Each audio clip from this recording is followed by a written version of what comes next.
Baiklah, di sini saya akan menjawab pertanyaan nomor 3, di mana pertanyaan nomor 3 ini mengenai asam amino. Nah, pertanyaannya yang pertama yaitu temukan sekurang-kurangnya pada 3 bagian menit keberapa Anda perlu memperbaiki teknis percobaan yang Anda anggap tidak tepat dan jelaskan alasan Anda. Dan pertanyaan kedua yaitu bila Anda perlu mengulangi lagi percobaan tersebut, jelaskan prosedur yang ideal agar identifikasi asam amino dengan 3 macam uji asam amino akan berhasil dengan baik. Nah, sebelum saya menjawab pertanyaan tersebut, saya akan menampilkan sebuah video terlebih dahulu untuk menjawab pertanyaan tersebut. Nah, di mana di sini di video tersebut saya menemukan kekeliruan pada praktikan, di mana praktikan mengatakan ini merupakan ampul. Sebenarnya ini bukanlah ampul, melainkan ini pot urin yang digunakan untuk menimbang sampel. Nah, saran saya langkah lebih baiknya selain dengan pot urin untuk menimbang sampel, kita dapat menggunakan aluminium foil untuk menimbang sampel. Nah, yang kedua yaitu proses pada saat dilakukan pemanasan, di mana kita dapat melihat di sini bahwa praktikan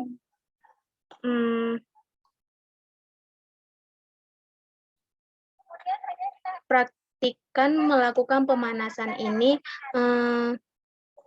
menggunakan hot plate, dan di sini dapat kita lihat hot plate-nya dalam keadaan hidup, dan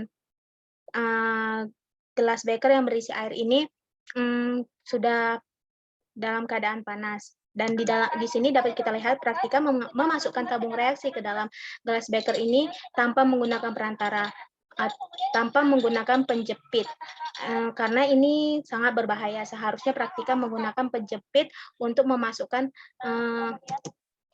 tabung reaksi ke dalam gelas beker. Dan yang terakhir yaitu pada proses pendinginan. Di sini praktikan sudah benar pada saat melakukan pendinginan ini dilakukan dengan air yang mengalir.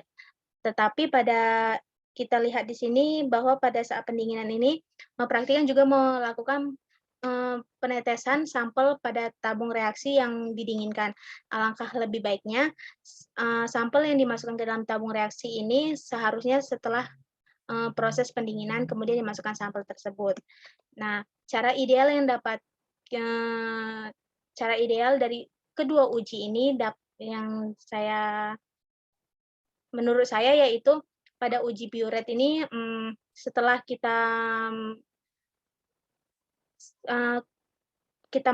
pertamanya kita masukkan sampel ke dalam tabung reaksi, kemudian kita masukkan reagen ke dalam tabung reaksi yang berisi sampel tersebut. Kemudian kita aduk ataupun kita kocok, kemudian kita lihat hasilnya. Dan apabila hasil tersebut berwarna ungu, itu menandakan hasil dari uji biuret ini positif. Nah, pada uji santa protein ini yaitu putih telur dan air ini dimasukkan ke dalam gelas beker sebanyak 100 ml dan diaduk hingga homogen. Kemudian larutan putih telur ini disaring menggunakan kertas saring, maka didapatkan protein solution. Dan protein solution ini dimasukkan ke tabung reaksi.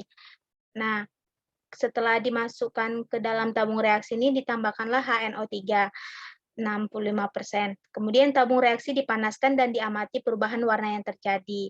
Nah, jika warna tersebut menghasilkan warna jingga, itu menandakan santa protein positif. Baiklah, mungkin sekian penjelasan dari saya. Semoga bermanfaat. Saya ucapkan terima kasih.